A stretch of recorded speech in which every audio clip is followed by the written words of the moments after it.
Ok. Bueno, vamos a continuar.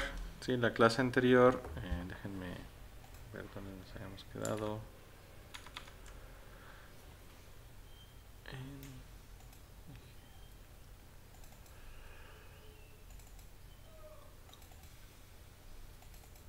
Bien, entonces la clase anterior ya habíamos hecho la descripción estructural del sumador.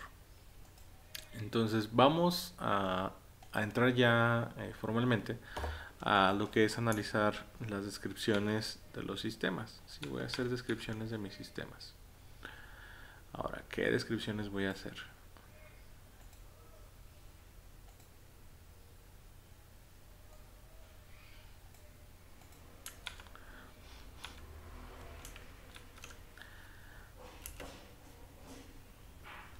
Para esta clase vamos a describir dos circuitos y los vamos a describir utilizando las descripciones que ya manejamos hasta el momento, que son la funcional y la estructural.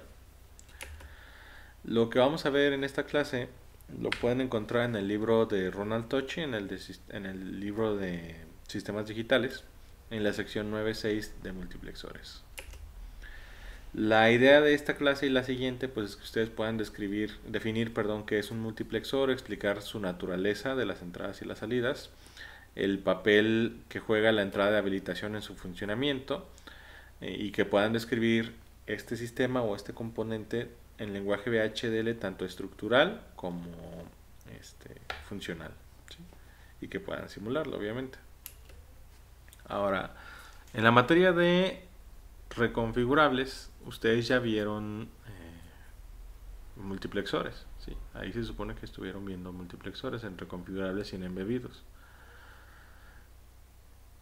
Ahora, ¿alguien no vio multiplexores en ninguna de esas cuatro materias, en las cátedras ni en los seminarios? Bien. Entonces, si todos las vieron, bien. Muy poco, profe, pero sí apenas. Ok. Bueno, entonces aquí vamos a dar un pequeño repaso de lo que son los multiplexores. El multiplexor, su función básica es aceptar una entrada de entre un montón de entradas, es decir, seleccionar de entre una cantidad de n de entradas disponibles y conectar esa entrada a la salida. Sí, es básicamente como un selector digital.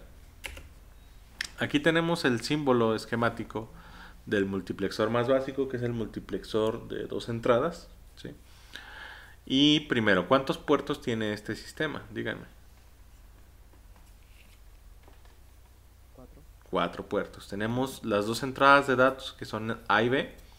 Y tengo una entrada que es la selección o el selector, que es S.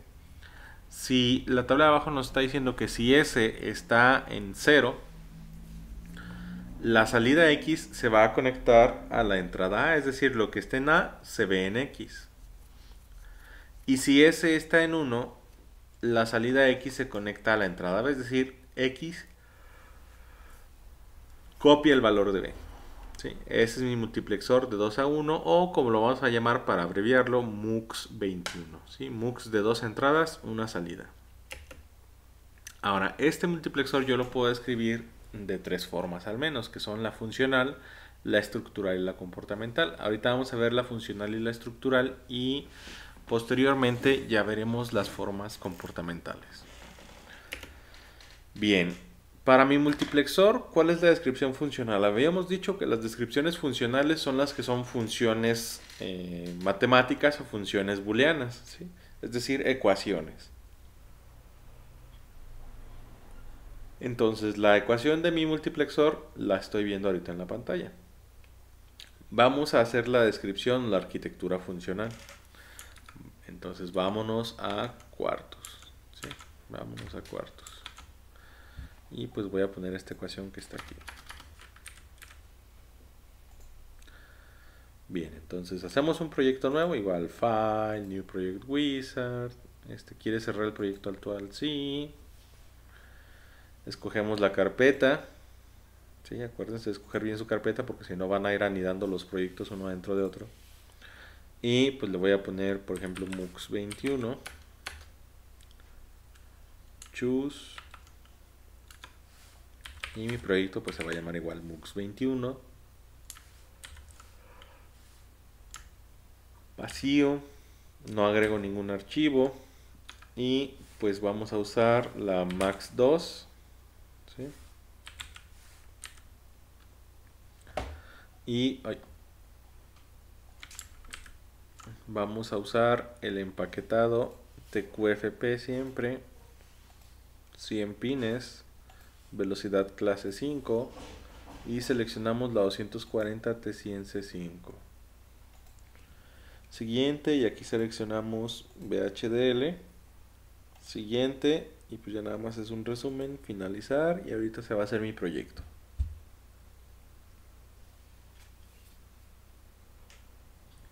Maestro, Ujú. yo sigo sin poder hacer el proyecto. ¿Por qué?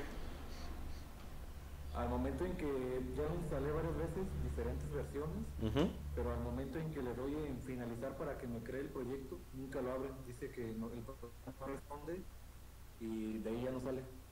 ¿Cómo se llama el proyecto que está intentando crear?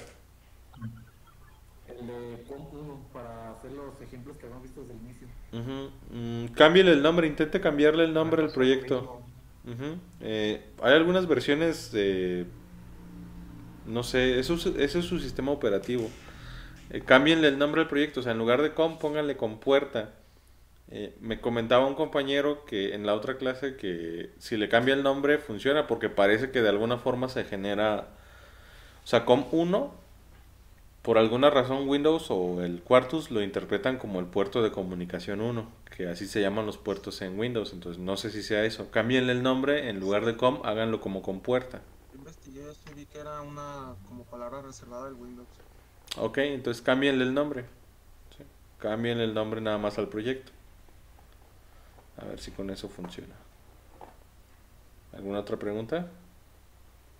En dado caso que no fuera eso, ¿qué puede ser, profe? Porque digo, algunos compañeros y yo hemos estado platicando, bueno, en un grupo hemos estado platicando y tenemos unas computadoras que a lo mejor no son lo mejor de lo mejor, pero que deberían mínimo poder correr el programa. Pues son sus computadoras, o sea, el problema son las computadoras. Eh, ¿Qué va a hacer? Lo más probable es que sea el sistema operativo, o sea, que estén... Ahora, este problema yo no lo había visto. No sé si se dé a partir de una actualización de Windows. Eh, pero cambien el nombre de los proyectos y si es eso, parece que está interfiriendo, que están chocando las variables de entorno de Windows, o me quiero imaginar qué es lo que está pasando, con las variables que está definiendo el Quartus, que no debería de suceder, o sea, eso no está bien. Pero pues si pueden mitigar el problema cambiando los nombres, adelante. Pero sí, es el sistema operativo. Ahí ya no es Quartus. O sea, son sus Windows, son sus computadoras. Ah, ok, entonces para ahorita intentar cambiar el nombre. Ujú. Gracias. Por nada. Bien, entonces, ¿alguien más tiene algún comentario, alguna pregunta? Bien, seguimos. Ok, entonces, pues voy a hacer, ya tengo mi proyecto ahí. Está iniciado. Igual si les da problemas con MUX 21, que este no debería dar ningún problema, cámbienle el nombre, ¿sí? Cámbienle el nombre al proyecto. Vamos a hacer pues un archivo nuevo aquí y vamos a seleccionar VHDL file, ok, y ahí ya está. Ahora, de mis archivos VHDL, ¿cuáles son las secciones de un archivo VHDL?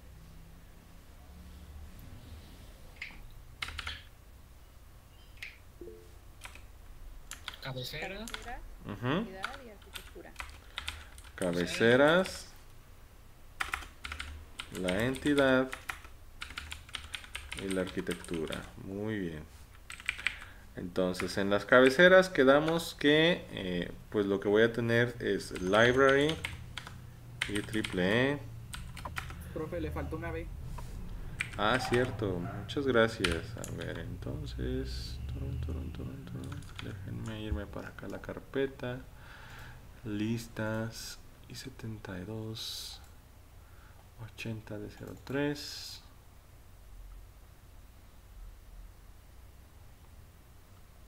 ¿Apellidos? Torres Alcalá. Torres Alcalá. Listo, Torres Alcalá, listo. Gracias. Bien, entonces alguien me pone un mensaje por acá, creo. Ah, sí. Maestro, solo para rectificar, si era el nombre lo que provocaba eso. Ujú. Sí, parece que está chocando los nombres con palabras reservadas, pero de nuevo no debería de suceder. O sea, podrían chocar los nombres, o yo he visto que chocan los nombres cuando utilizamos nombres de archivos VHDL que ya existen. Por ejemplo, si yo le pongo un proyecto AND, ahí sí choca. O si yo le pongo un proyecto, por ejemplo, OR o XOR. Pero Com1 no me ha tocado porque Com1 no es algo propio de VHDL, es algo propio de Windows. Pero entonces, en general, si alguien más está teniendo estos problemas, cámbiele los nombres a los proyectos, ¿sí? Póngales nombres pues que suenen más únicos, por ejemplo, compuerta o proyectos, y no le dejen los nombres así tan generales. Bien, entonces qué bueno que ya pudieron seguir adelante. Seguimos. Y si ya pudieron, pues entonces les recomiendo que instalen la versión que quieran o la versión que les ajuste mejor a su sistema. Si es un sistema muy pobre, pues un 18 o un 17. Si es un sistema con recursos, pues les recomiendo que instalen la versión 20 o la 21. Entonces continuamos.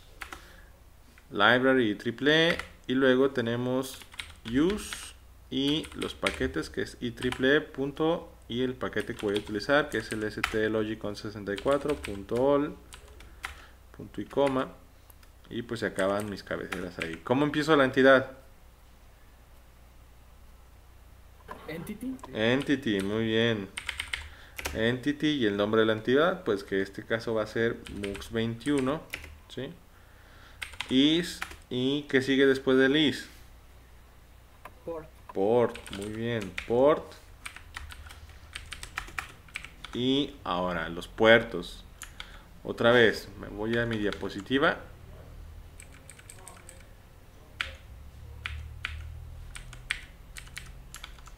Y pues ahí está mi MUX21, ¿sí? ¿Cuántos puertos tiene otra vez? 4. ¿Cuántos de entrada? ¿Cuántos de salida? 3 de entrada y 1 de salida. Así es, 3 de entrada y 1 de salida. Entonces tenemos A, B, S, que son entradas y son de tipo std logic. Y tenemos mi salida, que va a ser X, que es una salida, y pues es también std logic. Y esta no lleva punto y coma. Listo.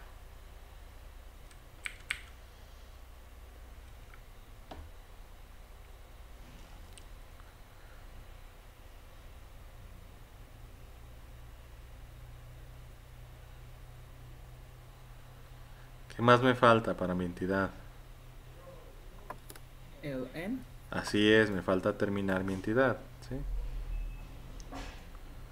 Me falta terminar mi entidad. Entonces, pues ya nada más le voy a poner aquí después de los puertos end y el nombre de la entidad, que es MUX21.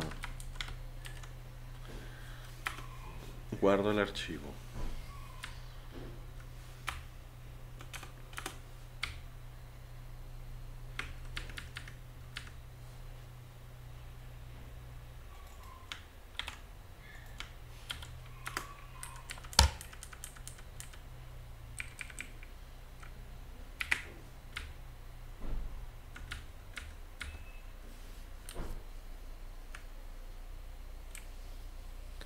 Y pues los espero un par de minutos por si alguien todavía está copiando esto.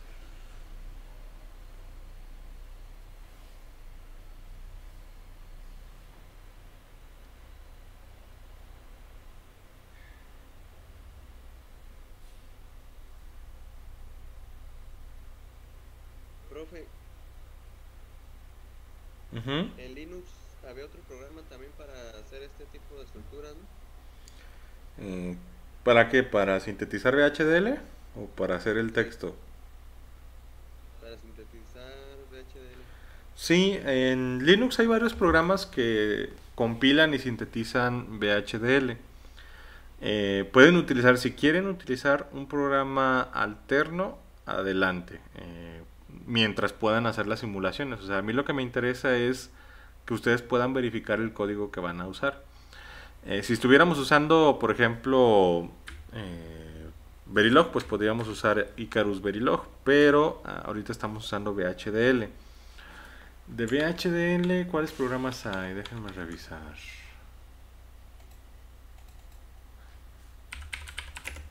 VHDL Compiler. A ver, entonces, bueno, les voy a interrumpir aquí tantito.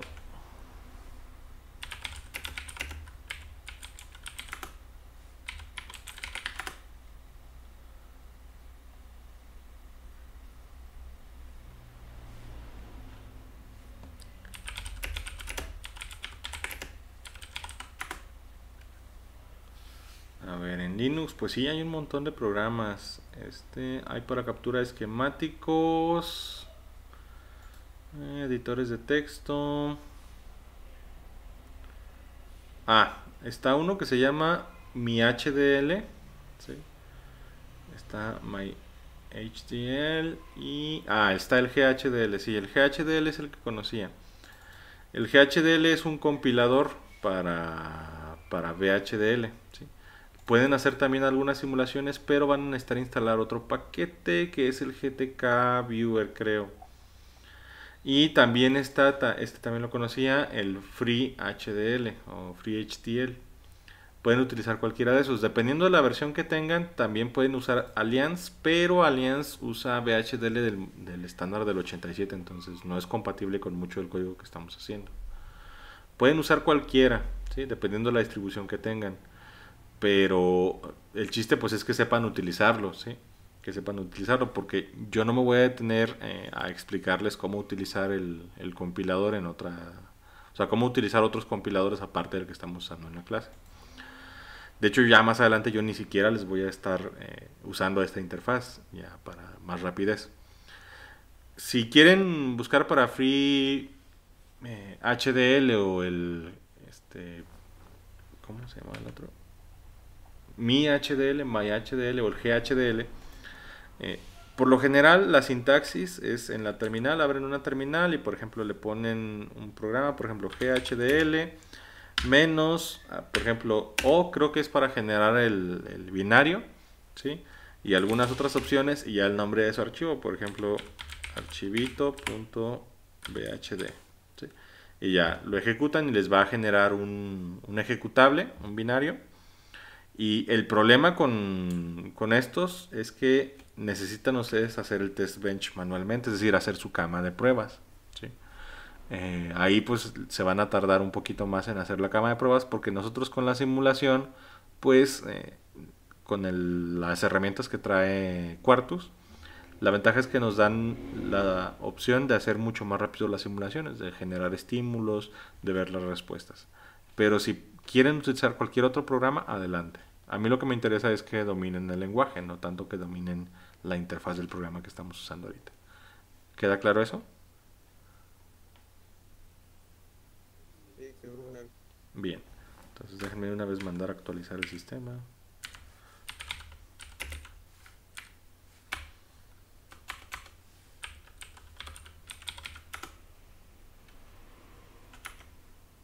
Bueno, ahí está. Ok, entonces continuamos. Ya tenemos la entidad lista.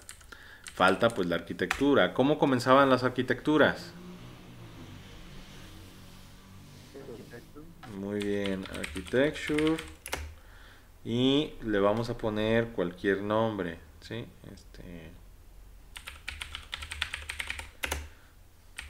Y el nombre de la entidad.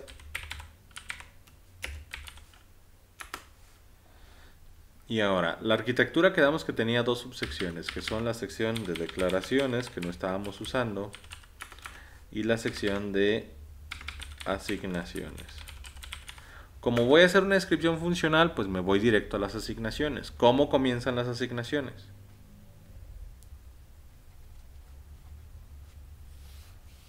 Begin. Y ¿cómo terminan? Con el comando end y el nombre de la arquitectura. Listo.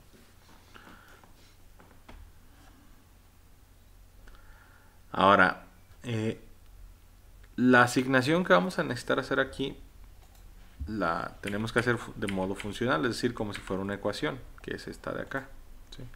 Entonces tengo que meter esta ecuación a mi sistema. Y pues es relativamente trivial, es decir, x va a recibir la multiplicación de a por s negada. Entonces yo lo voy a poner entre paréntesis para que quede un poquito más claro, no se necesita. Entonces es la multiplicación de a por s negada, es decir, a en función AND con la NOT de S. Ahí está. Y esto más, o sea, OR y la multiplicación de B por S, es decir, B AND S. Y ya, se acabó mi arquitectura. Listo. Los espero un par de minutos para que copien esto si lo están copiando.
Bien, ok, ahora continuamos. Ya que tenemos la arquitectura terminada, pues el siguiente paso es verificar todo. ¿Sí? Vamos a verificar. Entonces hago el análisis y síntesis. Y sí, quiero guardarlo. Entonces ahorita va a ser el análisis y síntesis y ya me va a decir si funciona.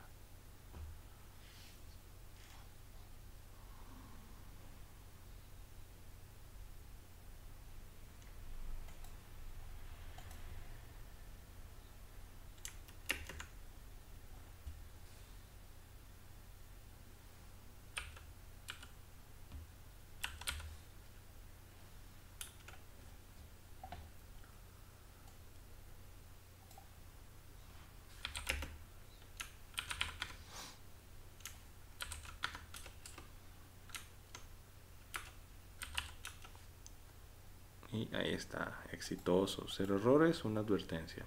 ¿Qué sigue? Hacer la simulación. Vamos a hacer la simulación. University Program.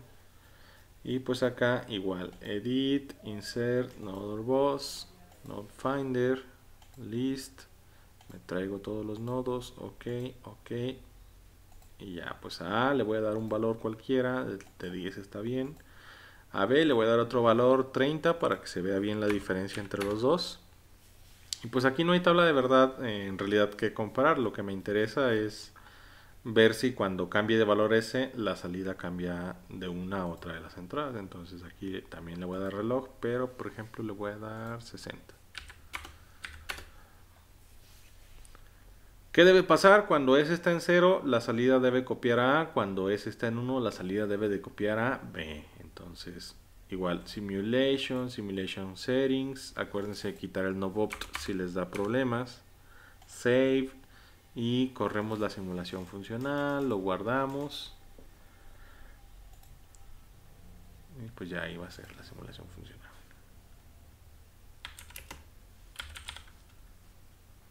Y listo. Y si se fijan, pues está haciendo lo que esperaba, que es cuando S está en 0, la salida copia el valor de A. Cuando S está en 1, la salida copia el valor de B. Listo.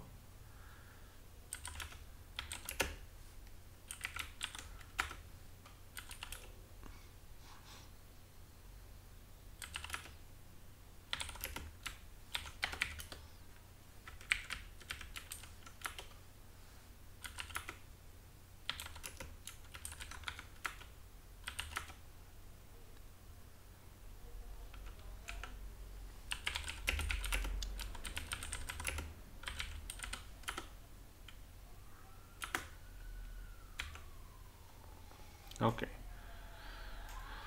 Bien. Vamos a cerrar la simulación. ¿Todo bien? ¿Nadie le dio errores?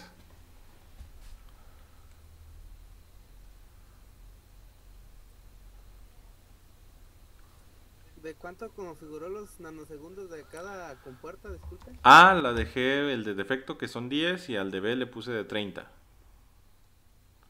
Y ya S, pues para que se alcanzara a ver bien, lo puse el doble de B, que son 60. 10, 30 y 60. Ok. Ujú.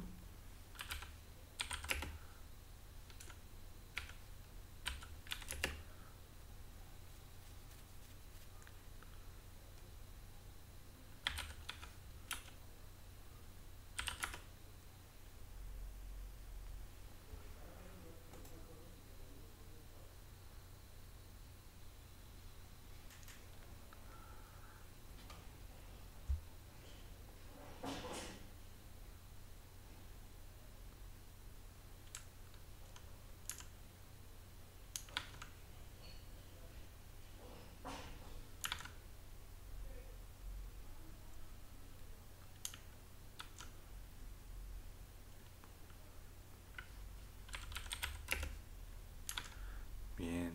¿Alguien falta?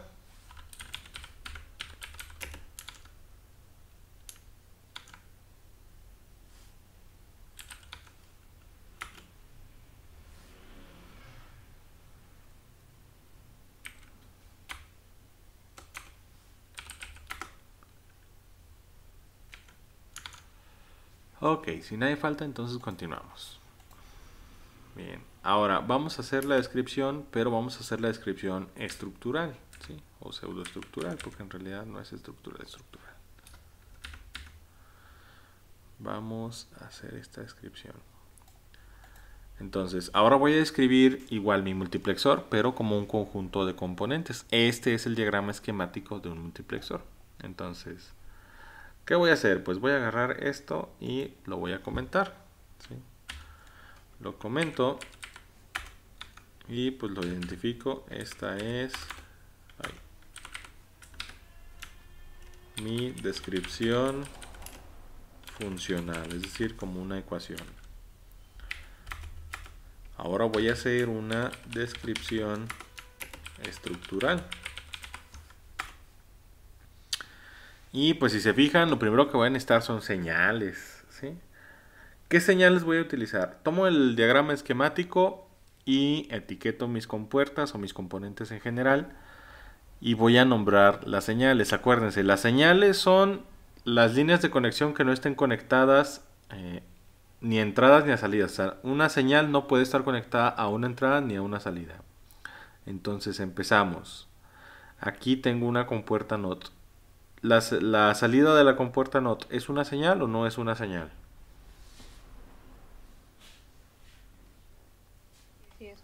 Sí es una señal. Sí. ¿La salida de la compuerta 1 es una señal o no es una señal? Sí. Sí es una Sí, señal. sí. ¿La salida de la compuerta 2 es una señal o no es una señal? Sí, también. También. ¿La salida de la compuerta 3 es una señal o no es una señal? No. No es. Muy bien.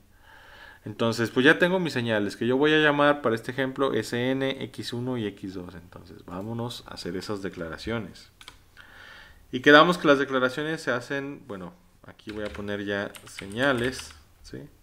Porque ya tengo señales.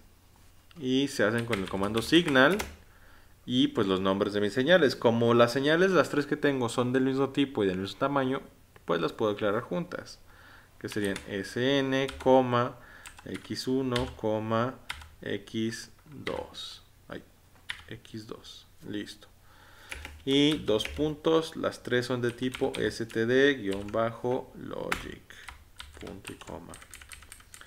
¿Y ahora qué va a pasar? Pues ahora mis descripciones van a cambiar. ¿Sí? Ya no voy a tener las mismas descripciones. Tengo que asignarles valores a las señales. Entonces, ¿con cuál señal empiezo? SN. Con la que yo quiera. Entonces dicen que SN, entonces empezamos con SN. ¿Y SN qué recibe? La señal negada de eso, Así es. o la nota. Ujú. La negación de S. Y listo, ya está SN. ¿Cuál sigue? ¿O cuál quieren poner después?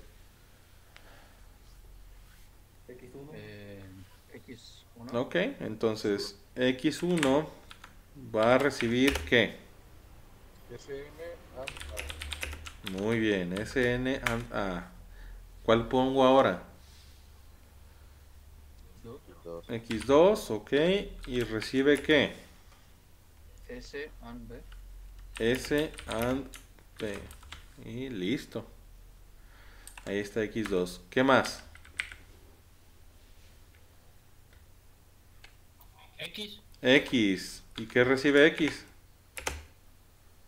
X1 or X2. X1 or X2. Muy bien. Listo, ya le están entendiendo esto. Profe, ¿Qué pasó? ¿y arriba en señal no va declarado X? No, X es una salida. X no es una señal interna. Ah, ok. En Signal nada más declaro las señales internas. Por eso les decía, es importante que que no sean, o sea, que no estemos redeclarando señales como entradas o salidas. Por eso mis señales es todo lo que no esté conectado a entradas o salidas. Porque esas ya las declaré como entradas o como salidas acá arriba. ¿Sí se entiende?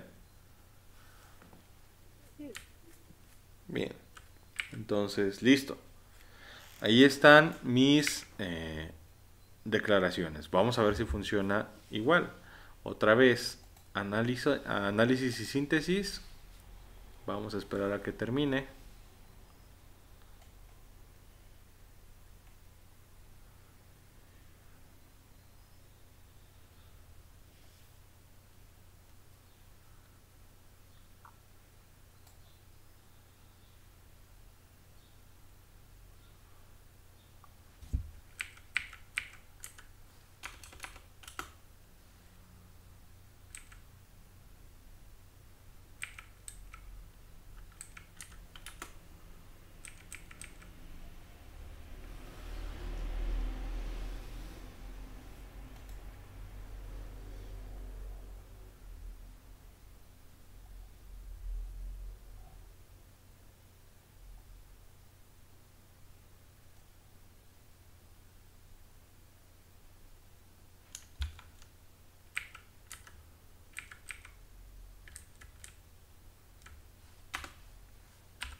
Bien, si ya terminaron todos, pues vamos a seguir.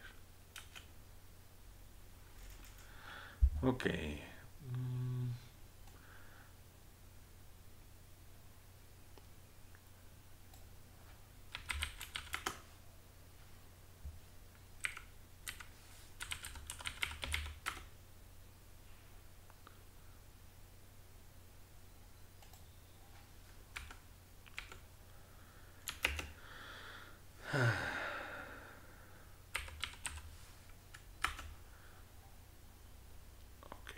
por ejemplo, ahorita que me preguntaban, ya instalé el GHDL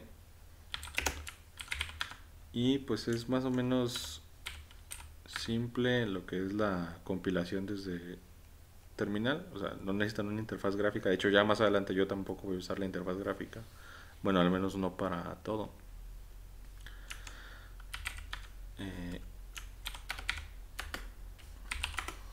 Y por ejemplo, si me meto aquí,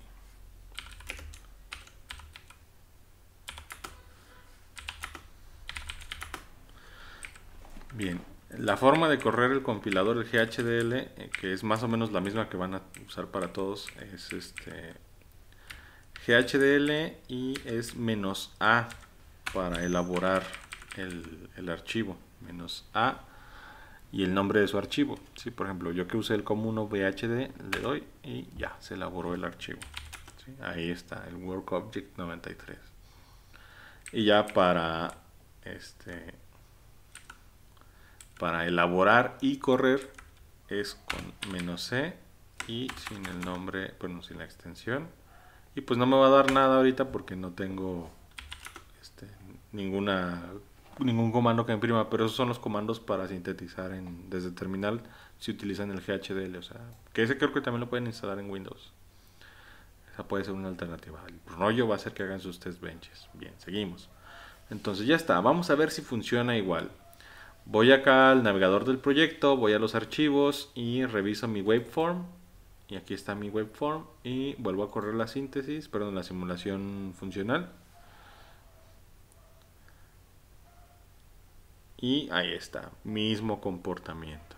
¿Sí? Es lo mismo describirlo funcional que estructuralmente. Y con esto lo comprobamos. Listo. Ahora, antes de continuar, pregunta para todos. ¿En qué orden tendrían que haber ido estos comandos? Los de las asignaciones de señales. En cualquier orden. Lo que sea. En VHDL tenemos lo que se llama un lenguaje concurrente, o lo que le dicen comúnmente lenguaje paralelo, que no es paralelo. Estos lenguajes se diferencian de los lenguajes, por ejemplo, como C, en que C es un lenguaje secuencial. Ahora, secuencial significa que las instrucciones se ejecutan, o los comandos se ejecutan en secuencia, o sea, en el orden que yo los escriba. Concurrente o paralelo significa que los comandos se ejecutan como se puedan ir resolviendo. Para los que no tengan experiencia con esto, que no hayan visto VHDL, por ejemplo, imagínense que yo tengo un programa en C, porque ya todos debieron haber usado C, y yo tengo esto: x igual a 1, y igual a x más 1. Imagínense que este es un programa en C, y luego tengo que z es igual a y por 2. ¿Cuánto es el resultado final? ¿Cuánto vale z? Por ejemplo, aquí le pongo un print. Y bueno, si fuera Python, z. ¿Sí? Así, para dejarlo simple. ¿Qué es lo que veo? ¿Cuál es el valor de z? 4. Ajá. Ahí está. Ahora, si por ejemplo yo hago esto,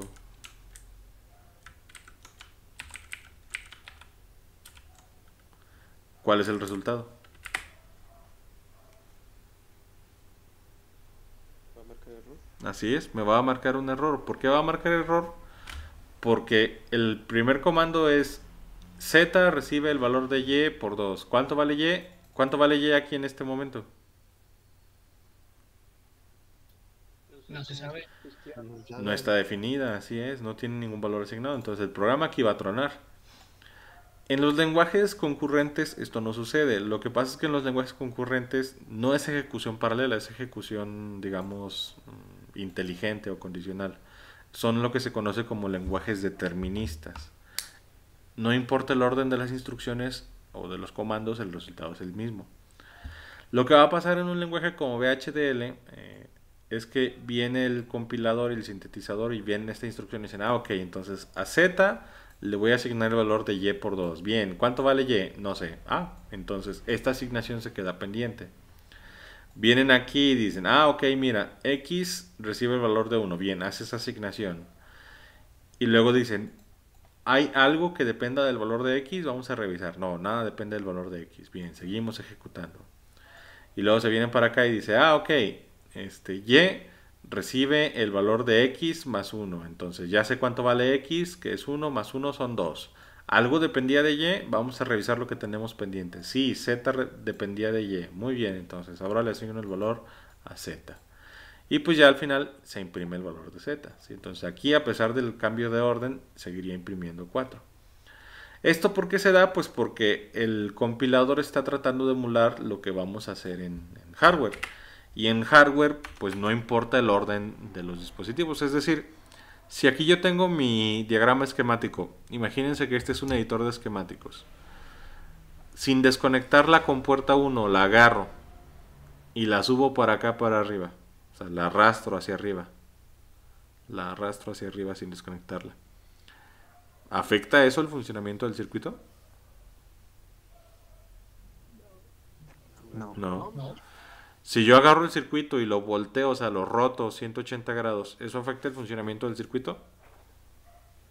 No. Así es. Entonces, si se fijan, no importa el orden de las instrucciones porque en hardware no importa el acomodo del hardware. O sea, me va a afectar en tiempos, pero eso ahorita no me interesa a mí. ¿Sí? Entonces, ahí está, lenguaje concurrente o instrucciones concurrentes, y después vamos a ver cómo forzar a VHDL a ejecutar instrucciones de manera secuencial. ¿Preguntas hasta el momento? No, ninguna. Todo bien. Bien, entonces continuamos. Voy a seguir con las diapositivas acá. Y pues lo que sigue ahora es un multiplexor de 4 entradas. En el multiplexor de 4 entradas tenemos esta configuración. Pregunta, ¿cuántos puertos tiene el multiplexor de 4 entradas? 6. 6. ¿Y cuántos pines? De entrada, 4. No, o sea, en total. ¿Cuántos pines en total? 6. Ah, 6. No, no. 7. 7 pines. Porque ese es de 2 bits. ¿Sí? Ese es un solo puerto, pero es de 2 bits. ¿Por qué es de 2 bits? Pues porque necesito varios bits para poder seleccionar las entradas. Tengo 4 entradas, entonces necesito 2 bits para seleccionar esas 4 entradas. El multiplexor va a funcionar de manera similar. Vamos a tener 4 entradas que son de la A a la D. Y según sea el valor de S, una de esas entradas se va a copiar en la salida. Entonces, si S vale 0, la salida copia A. Si S vale 1, la salida copia B. Si S vale 2, la salida copia C. Y si S vale 3, la salida copia D. ¿Se entiende? Bien.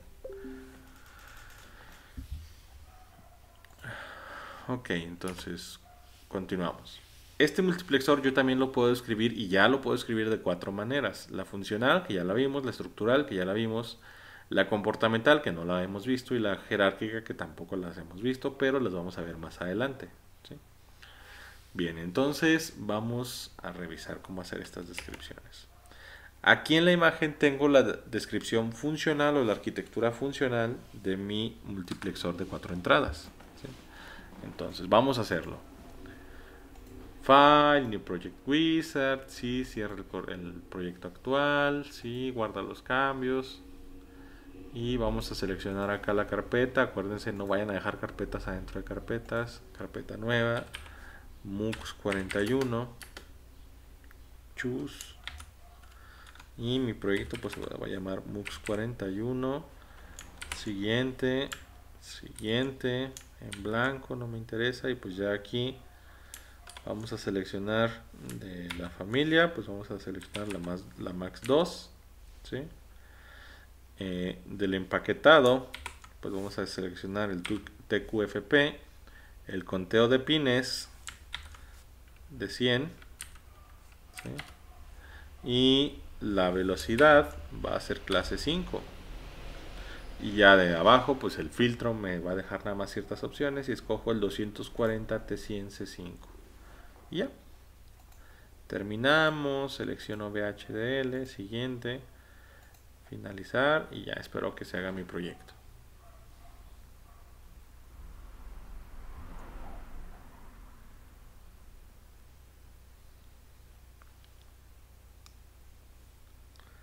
Y pues vamos a empezar.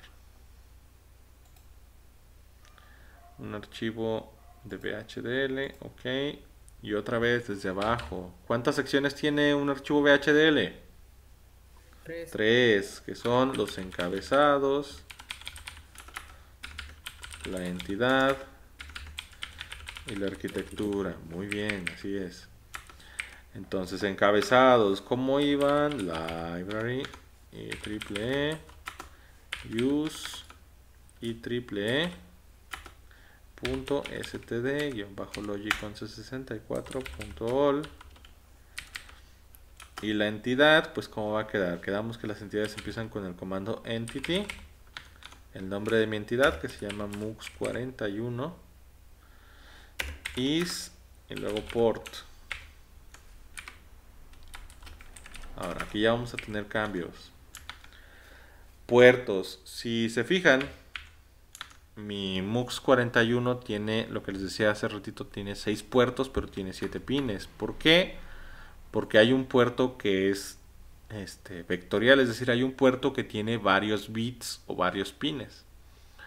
Entonces, A, B, C y D todavía las puedo declarar juntas, porque son las 4 de un bit, las 4 de entrada y las 4 ST de logic. Entonces las declaro juntas. A, B, C y D. Y pues van a ser entradas y son de tipo std logic. Listo. Y voy a tener separado, porque no lo puedo declarar junto, es de diferente tamaño, AS. Igual, es una entrada, es std logic, pero ya no es logic simple. Este puerto tiene 2 bits, entonces usamos guión bajo vector, ¿sí? std logic vector.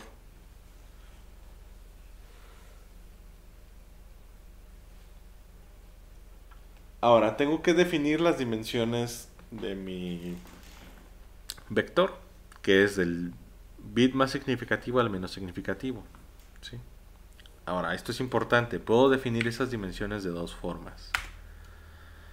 Puedo usar lo que se llama little endian o pequeña terminación, o puedo usar big endian.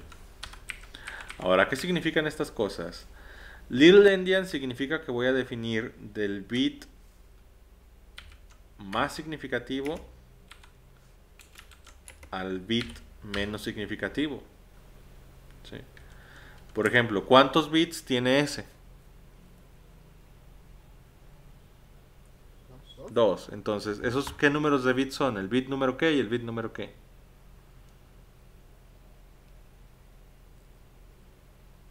¿0 y 1? Así es, los bits 0 y 1, 1 y 0. ¿Cuál es el más significativo? ¿El 1? El 1. No. Sí, el más significativo es el 1, el menos significativo es el 0. Si yo utilizo big endian, las definiciones se hacen al revés, se hacen del bit menos significativo al bit más significativo. Es decir, yo tengo ahorita 2 bits, ¿sí? El bit X y el bit X, ¿sí? O bueno, el bit X y el bit Y. Imagínense un número en binario, por ejemplo, este número. Ese número, ¿qué número es? Si convierten ese número a decimal, ¿qué número es? 2. ¿Cómo saben que es un 2? Por el bit más significativo. ¿Cuánto vale el bit más significativo? 1. No. 2. O sea, la posición de ese bit es por 2, acuérdense. Tenemos el bit 0 y el bit 1. Esto significa que esta posición, su valor la voy a multiplicar por 2 a la 0 y esta posición la voy a multiplicar por 2 a la 1, ¿sí? Entonces, 1 por 2 a la 1, ¿cuánto es? 2. Más 0 por 2 a la 0, ¿cuánto es? 0. 0 más 2, 2, ¿sí? Ahí está. Entonces, así sé que este es un 2. Esto es little endian, es decir, ir del bit más significativo hacia el bit menos significativo, ¿sí? Voy a ponerles otro ejemplo. ¿Qué número es en binario? 4. ¿Cómo sabemos que es 4? Porque este 0 lo multiplicamos por 2 a la 0, o sea, por 1. Este 0 lo multiplicamos por 2 a la 1, o sea, por 2. Y este 1 lo multiplicamos por 2 a la 2, que es 4. ¿Sí? Entonces, ¿esto cuánto me da otra vez? 4. Si yo hiciera, este es el little endian, esta es la notación natural del binario. Si yo utilizara otra notación, por ejemplo, el big endian serían 0, 1 y 2. Entonces, ¿qué número es este en big endian? 1. ¿Sí? Ahí está el problema con utilizar little o big endian. ¿Sí? El sentido de la escala, digamos, o de las potencias va a cambiar. Entonces, pueden utilizar cualquier escala o cualquier modo de notación que ustedes quieran, siempre y cuando sean consistentes. Yo voy a utilizar little endian porque es el que se utiliza normalmente, porque es la forma natural de escribir el binario, ¿sí? Pero pueden usar el que ustedes quieran. Para definir el tamaño de mi vector, entre paréntesis, si voy a usar little endian es bit más significativo, que es, en este caso, ¿cuál es mi bit más significativo?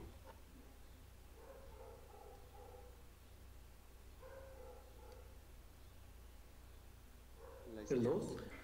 ¿Cuántos bits tengo? 2. ¿Y esos qué números de bits son? S1 y S0. Entonces, ¿cuál es el más significativo de esos? El 1. 1, entonces es 1. Y como es hacia abajo, down to. ¿Y cuál es el bit menos significativo? 0. Así es. Así se declara en little endian, ¿sí? Si lo hiciera en big endian quedaría así. Quedaría, mande, 0 to ¿Y en ese 1. en ese también se le pone punto y coma al final o tampoco? No, sí, todavía no termino de definir puertos, me falta la salida. Okay. ¿Sí? O sea, acuérdense que el único que no lleva punto y coma es el último puerto que definan. Es el único que no lleva. Entonces, así lo voy a dejar. Y ya ahora sí, mi puerto de salida X, que es una salida, y pues va a ser... Profe, tengo una ¿Qué duda. pasó? Si tuviéramos, si fuera más bits, ¿seguiría la cadenita? Por ejemplo, supongan que tienen, vamos a decir, 4 bits. 4 bits. ¿Cuál es el bit más significativo de 4 bits? 3. O sea, si tengo 4 bits son el bit 3, el bit 2, el bit 1 y el bit 0. ¿Sí? Entonces, es 3, sería, de 4 bits sería 3. Down to, ¿cuál es el bit menos significativo de aquí? 0. El 0. ¿Sí? Ahí está, bits 3 down to 0. ¿Sí se entiende? Sí, ok, profe. Bien. ¿Alguna otra pregunta? Ok, continuamos. Entonces, ahí está ya mi entidad. Me falta cerrarla. End mux41, punto y coma. Listo, ahí está mi entidad. Empezamos en la arquitectura. La arquitectura, ¿cómo inicia? ¿Cuál es el comando para iniciarla? Architecture. Y hay que darle un nombre a la arquitectura. Of. Y ¿de cuál entidad es? Del MUX41. Is. Y pues aquí voy a tener declaraciones.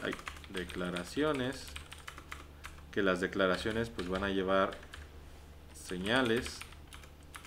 Y voy a tener asignaciones. No voy a hacer ninguna relación ahorita porque vamos a hacer directo esto. Las asignaciones, ¿cómo empiezan?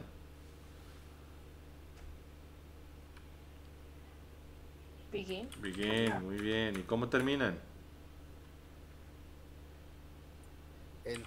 End y el nombre de la arquitectura. Y pues voy a tener aquí mi asignación. Y pues es una única asignación. ¿Cuál asignación es? Esta de aquí. ¿Sí? Esa es mi ecuación que debo de asignar. Entonces voy a ponerla. Voy a decir que X va a recibir ¿qué? ¿Qué recibe X?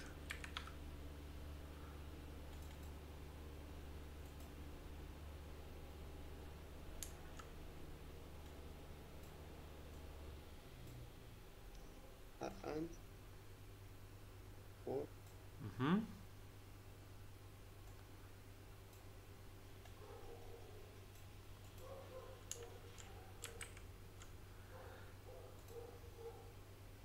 A ver, díganme, ¿qué recibe X?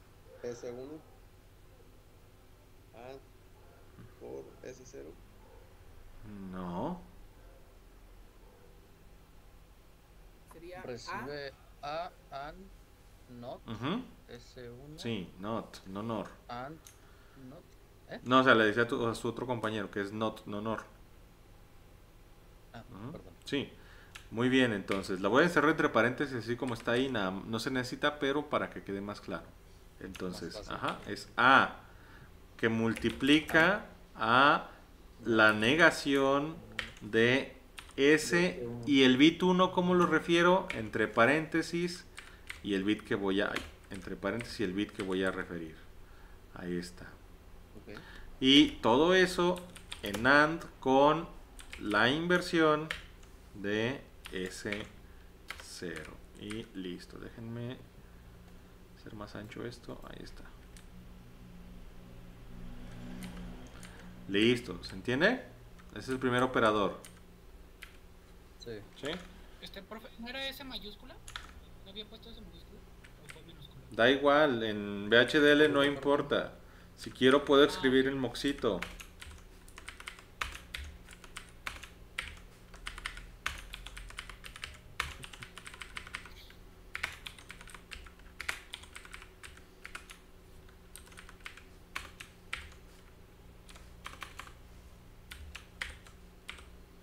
¿Sí?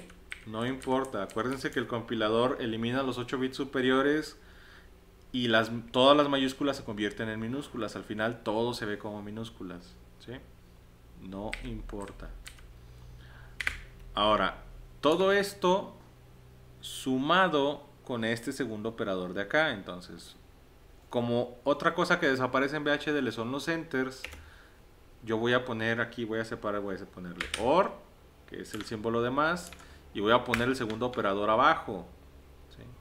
Mi segundo operador lo voy a dejar abajo. Entonces, ahora tenemos el segundo operador que es B multiplicado por S1 negada multiplicado por SO. Entonces igual lo encierro entre paréntesis y es B multiplicado por la negación de S1 multiplicado por S0. Ahí está. ¿Sí? Listo. ¿Se entiende? ¿De cuál S? ¿Está? No.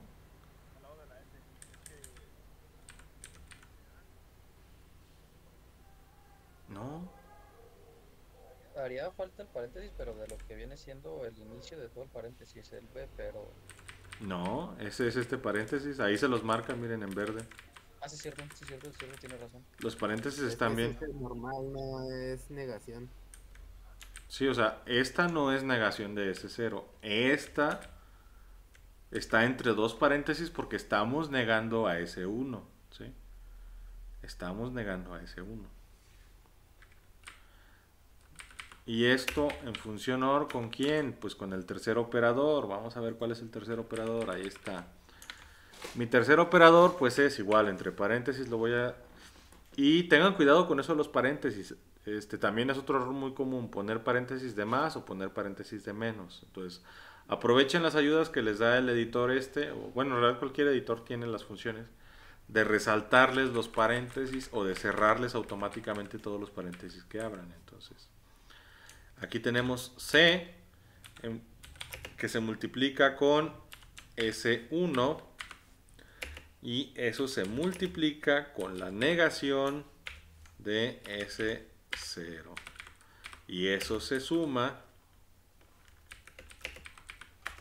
¿con qué? Con esto de acá.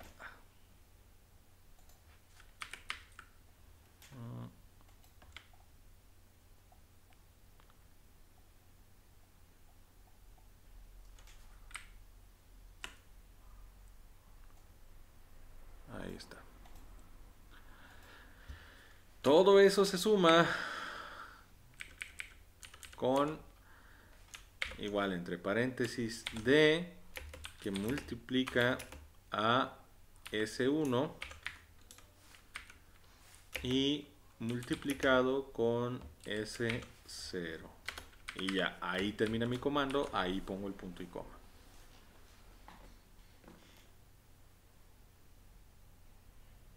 ¿Se entiende? Sí, profe.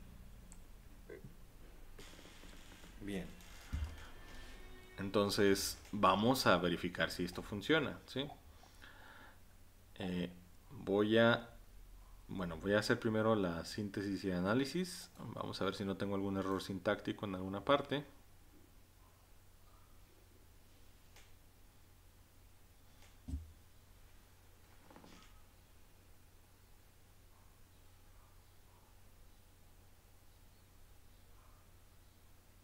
Y, esperen. Sí la terminé. Listo, ahí está, sin errores. ¿Sí? Entonces procedemos a hacer la simulación. Nuevo, University Program, Edit, Insert, Node or Boss, Node Finder, List. Y aquí ya no me los voy a traer todos. Me traigo, por ejemplo, de A a D. Me las traigo. Y ese está repetido, de hecho ese está 3 veces. Tengo el grupo de ese, o sea, S0 y S1, o si yo quiero puedo importar individualmente S0 y S1. Pues no me interesan individuales, me interesa el grupo y me interesa X. Ok, ok. Y aquí pues voy a darle valores, cualquier grupo de valores, por ejemplo 10. Luego a B le voy a dar 30, por ejemplo, para que se alcance a distinguir. Luego a C le voy a dar el doble, le voy a dar 60.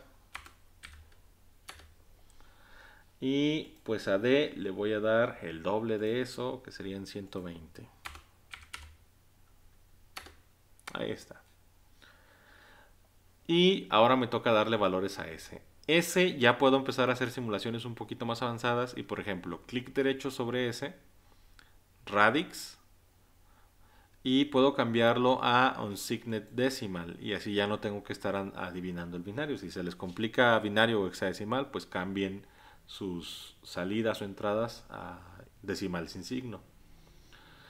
Y aquí a ese, en lugar de un reloj, le voy a poner un contador, ¿sí? Count value. Le voy a dar ahí. Y empezamos en 0, incrementos de 1. Y vamos a poner un periodo de 240. Vamos a ponerle 240. Ok. No es mucho. 120. Listo, ahí se sabe. Y otra vez, simulation, settings, quito el novopt. Save y listo.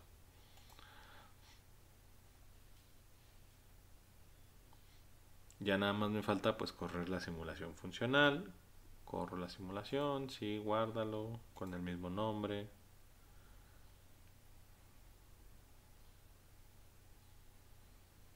Y ahí está. Si se fijan, cuando S vale 0, la salida copia a A. Cuando S vale 1, la salida copia B. Cuando S vale 2, la salida copia C. Y cuando S vale 3, la salida copia a D. Ahí está funcionando mi multiplexor. Listo.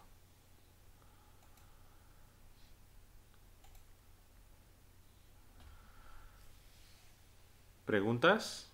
¿Comentarios? No, profe, ninguna. Bien. Entonces, ahí está cómo haría yo la descripción funcional del multiplexor de 4 entradas. Si se fijan, el problema, o sea, es una sola línea, es decir, es muy compacto. El problema aquí, pues, es que las descripciones, entre más complejos el circuito, se van haciendo más largas. Y un problema con eso, pues, es que hay mayor cantidad de posibilidad, perdón, de error humano. Entonces, lo que seguiría, pues, sería hacer una descripción funcional, pero las descripciones funcionales no siempre son alternativas tampoco. ¿Por qué? Esta es la descripción funcional del multiplexor de 4 entradas, ¿sí? Aquí, súper sencillo, tampoco está. Entonces, vamos a dejarlo hasta aquí. Y de tarea, se van a llevar esto y van a hacer ustedes la arquitectura estructural. Ya hice yo la funcional del multiplexor del MUX 41. Entonces, de tarea, ustedes van a hacer la arquitectura estructural, esta de aquí. ¿Se entiende? Sí, profe. Sí, profe. Bien, entonces, vamos a dejarlo hasta aquí. Eso sería todo por el día de hoy. Si no hay ninguna pregunta, pues pueden retirarse. Nos vemos hoy es miércoles, el lunes de la siguiente semana. Gracias, profe. Ánimo. Bueno, yo tengo una duda, profe. ¿Qué pasó? ¿Cómo era para abrir ¿cómo se llamaba? El analizador. Para ver la forma de onda, Simulador. denle en archivito nuevo, University Program BWF y ya se les abre el editor de estímulos. En archivo. Ahí en la hojita en blanco que tienen arriba del navegador de proyecto, es una hojita en blanco. Clic y ahí University Program. Ah, ya. Ujú. Sí, ya salió. Ese, profe. Por nada. Bien. Entonces déjenme dejar de grabar acá. Profe, Ujú. ¿a dónde está subiendo los videos de clase?